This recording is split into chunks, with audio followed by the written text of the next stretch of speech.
Hello everybody, welcome back to Z-Pod. I'm so glad you're here with us. Today is a bit of an exciting episode. We've got a friend here who's from Armidale in New South Wales, and she's here to talk to us. She's got a really cool story and a really cool personality. Why don't you introduce yourself? Hi everybody, my name is Brittany. I originally grew up from Sydney, right in the heart of Sydney, so like Jubilee Avenue, sort of the ANZ Stadium, and then I went to Armidale for university, so like the New England University, cool. which is the only one in Armidale, but yeah. Awesome. All right. Well, I'd love for you to tell us just a little bit about your experience in high school, because obviously it was only a couple of years ago that you finished. Yeah. Just tell me a little bit about like socially what school was like for you and. Sure.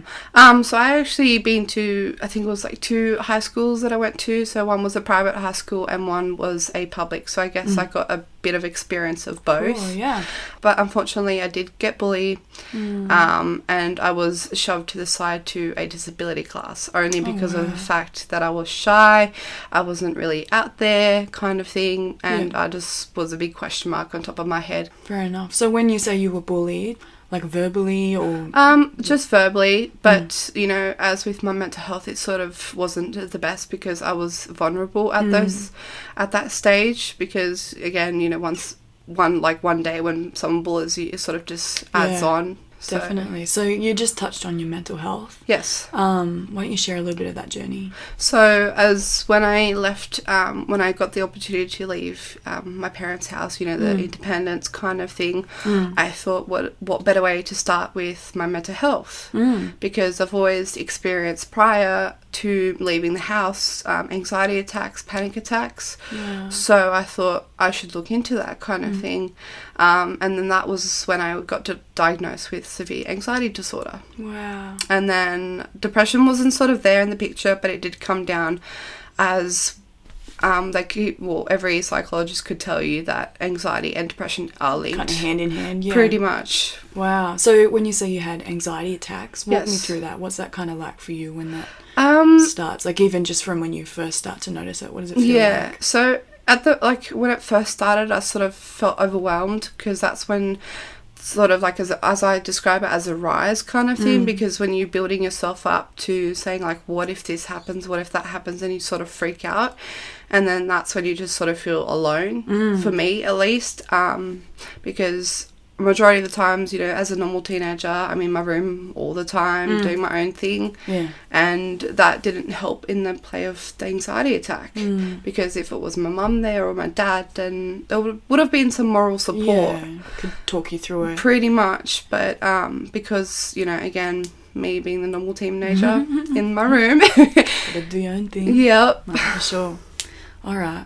What was like the age that you started to first experience anxiety? Do you remember when like your first kind of signs were? So around like 16 was when I sort of noticed something was a bit odd, because I would get really nervous if I was late to school. And I thought, okay, well, that's sort of usual, but to the extent of crying, for example, was sort of a bit odd. Yeah, especially for a 16-year-old. Yeah, something was definitely there. Yeah. All right, so when you have these anxiety attacks, walk me through now, being, you know, a few years later, and you've obviously started to develop some coping mechanisms and ways to help yourself. So just walk me through a couple of ways maybe that when you feel an anxiety attack coming on, or you know you're going into a situation that might make you feel anxious or might trigger an anxiety attack. Just walk me through that kind of scenario. What do you do in your head? What do you tell yourself? Cool. Yeah. I can't speak for anybody else, because again, I do want to just have a point across that every anxiety attack will be different, every panic attack will be different, but at the same time we all need to be heard. Now, keep in mind this is with therapy, and this is obviously with a little bit of help on board, and now I can rarely have a anxiety attack or panic attack, but if it does, for an anxiety attack, it's always what if, it's always a fear of something that's going to happen. So I either get myself out of the situation, because that could itself be a trigger, or I could go for a walk, and there's a technique actually which I really love, and it's called grounding, is where either somebody like your best friend can take you out, or you could just walk out by yourself, and you focus on the floor, you focus on the air, because what you mind is doing is focusing on everything else. Yeah. But your, like, awareness. Awesome. So if you can train or, like, get yourself to get into the habit of doing that, that's the one technique that I stand by. Helps you the most. Yeah. That's awesome.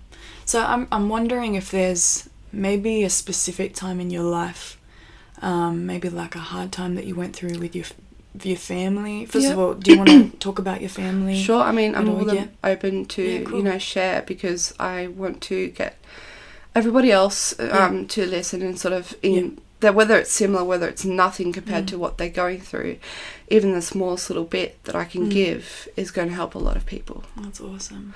And to answer your question, I was verbally abused throughout my teenager's life, pretty much up from when I was born to 16, 17. I was sexually assaulted throughout the whole years as well, on and off. Was that by family members? Yeah, so it was more than just one person, basically. But one thing that really kind of stood by me is the family orientation, because for me, family is everything, right? You can lose friends, they can come and go, but family will always be there, whether you hate them or not. Blood, yeah. Pretty much, it's there, right? Yeah. And they weren't there. Yeah. And that sort of just was a big question for me, because I would try and give and be like, Mum, I need to talk, whether it's about, monthly, or whether it's about boys at school or crushes, or, do you know what I mean? Like a normal teenager would think of. Yeah. But no, I didn't get that opportunity, unfortunately. Wow. Okay. Yeah. So that probably, I don't want to put words in your mouth, but do you think that that's something that maybe contributed towards the anxiety and depression side of things? Do you think that might have... I'm not blaming my parents. Yeah. But yes, at the end of the day, it would have helped. Yeah. If I had just somebody to talk to rather than writing it down and then getting overwhelmed by what I was actually writing down, because keep in mind that I was just 16, I didn't know any better. That's I didn't even know what a panic attack was at that age. That's right. I was just like, what's going on? But I did speak to a school counsellor. Awesome. But she was no good. Okay. So not awesome then. No, I did try, so it's not like I just sat there and... Yeah, so the counsellor didn't work out for you. No. What was the, I guess, hesitation there? Was she... See, me, I was more than open to, because, like, again, I didn't know anything at the time. I didn't know what a counsellor was. I just thought, hey, somebody to talk to. That's right, and you were probably quite hungry and desperate for someone to reach out to. Yeah, so I was like, oh, I can do this, like, you know what I mean? Like, I'll sit down and contribute time out of school, because, you got to be in class, as every teacher says. And then... like every day I was seeing her, and obviously she knew there was more issues there rather than to deal with at school. So what she said is, look, once you get to 16 you're able to go to an outside psychologist. My mum and my parents, we actually sat down in a room with the psychologist, because obviously the psychologist has to explain what's going on. That's right, to your parents. And they just sort of said no. Wow. And I was just a bit of a shock to me, because your mum's supposed to be the ideal figure to help you out and, be your support. And being the only girl out of 5 kids, then that sort of put that as... Wow, that must have felt really alone in that time. It did. Yeah. But then again, I did find friends. Yeah. There's always a hope. Yeah. There's always something you can do, no matter how small it is.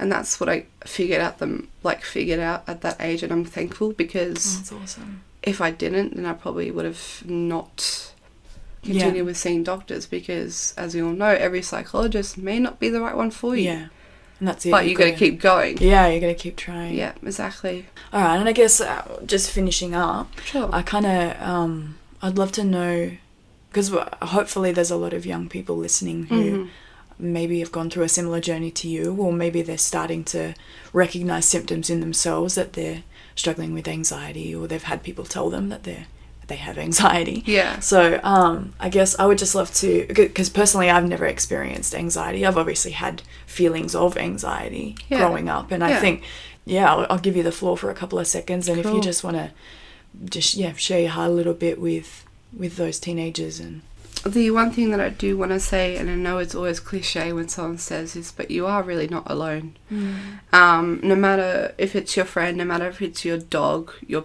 animal, your pet, because even they are able to sit down and they may not even talk back, but actually that's really good, because sometimes that's what you need, with someone just to sit down and, you know, listen. And the best thing is just to keep going. Yes, it's going to be hard. That's sort of the reality is, and that's what I had to face with at the age of 16, is that, okay, if my mum's not going to do anything for me, well, I got to start, you know, stepping up and doing my own things for my own self, whether they liked it or not. But sometimes you just got to get out of that and get out of your comfort zone and talk to somebody you might not even know. And hey, it's sometimes even better to have a non-biased point of view and perspective rather than a friend, because sometimes your friend can tell you the wrong thing, sometimes your mum can tell you the wrong thing. And that's just really what I want to get across, is just to keep going. Yeah, cool. So if you are a young person listening and this is something that you are struggling with, I guess my whole intention behind having Brittany here with me, and thank you so much for being here, Brittany, I really appreciate it. No problem. Is because I do want you to know, as Brittany said, you aren't alone. You aren't alone in this. There are plenty of people who have felt these same feelings that you have, and that's not to belittle what you're feeling, but it's more to encourage you and let you know that you can come out of this. 100% you are capable and you are strong, and I believe in you. No, you're not alone. Thank you so much for being here, Brittany. Not a problem. I had much appreciation talking about it because sorry, just quickly, I wanted to point across with this sort of generation, with teenagers, is sort of just no one really kind of talks about it openly, and that's what I feel like I can do something, you know. I've experienced it, whether I have experienced it or not, I can stand up and happily speak about it. So that's what I wanted to try and encourage other people to do. Awesome. And good on you, because it does take a lot, and I'm really proud of you for that. Thank you. I think it's awesome. So I'll chat to you guys in the next one. Woo! Bye.